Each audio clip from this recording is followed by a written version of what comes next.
Hello all. Hey, I'm going to do a really quick review over TEKSResource system to make sure that everybody understands what is available here. I won't be able, because it's so broad, to go over everything, but I'm going to show you a few of the things that I think teachers can really use and use quickly and effectively in their lesson planning. The number one thing here is making sure that we're using this to guide our instruction, because we don't want such things as the lottery of the classroom, where depending on what classroom a student lands in, the teacher may or may not be teaching the specific curriculum, which we know that doesn't happen here.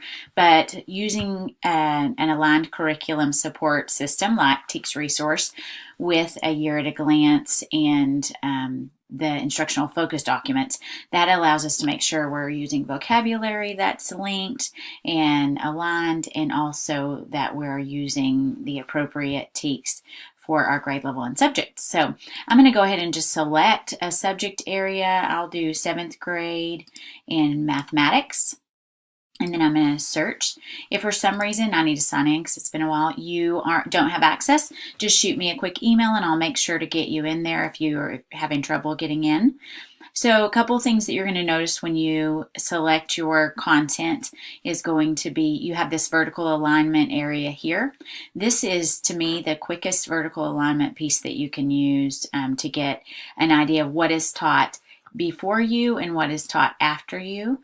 And then, of course, you can go much deeper if you want to. So here's the 7th grade area, and then you have what's below me, what's above me. I can view higher and lower. So you have your higher here and your lower grades here if I want to dig down and see. So I can scroll through all of these and see what was taught that aligns before and after me. So a lot of times that helps you with vocabulary. Then I'm going to go back to that page that we were on initially. So this is vertical alignment. You can get a little deeper in here in these specific strands with statistics, algebra, geometry, break it down. Then you have some TEKS clarification, but I want to look at this year at a glance.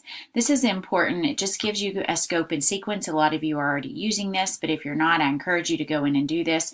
These are live links, so as you click on these texts, it will take you to the specific tech and give you the explanation. So this is great to print out and highlight as you make sure you've covered each of these, or do some sort of coding system so that you know when you've introduced it and when students have mastered it. So we'll go back, and then there's again lots of content here that you can look at and use, but my favorite area is down here in this instructional focus document area. So it breaks it down by units. So if I go into this unit, you'll see there's always a unit overview. There's overarchings, understandings and questions. You have some performance assessments you can use if you choose to do so. So those are great resources with examples. This right here is huge: misconceptions and underdeveloped concepts. So if you're teaching a readiness standard, this is huge for you to not have to figure out on the fly. So if you don't look at anything else on this area and you know your tech really well already, this should save you some time.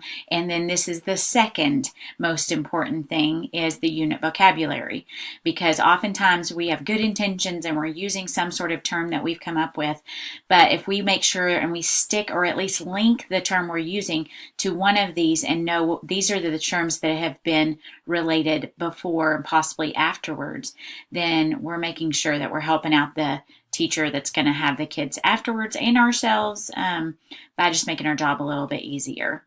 And then you have some resources there, some assessment items, and then it breaks it down into your specific text.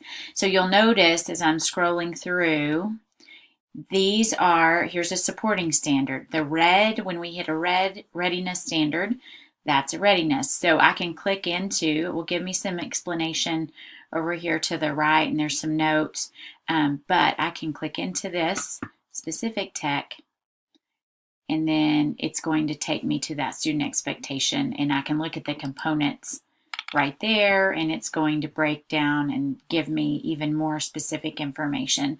So there's a lot of resources that you can use in TEKSResource. Those are just a few of the things that I wanted to show you. So I'm going to go back. I went to a subject area and a grade level. This vertical alignment area is really helpful. Definitely want to make sure you're using the year at a glance, and we go by 6 weeks. And then at the bottom, moving into these instructional focus documents and drilling down to get to exactly what you're working on. I really suggest using the misconceptions and misunderstandings and the vocabulary at a minimum. So if you need help with that and you'd like me to come over and help you, or if you for some reason don't have access to get in there, please let me know. I am happy to help out. Thanks and have a great day.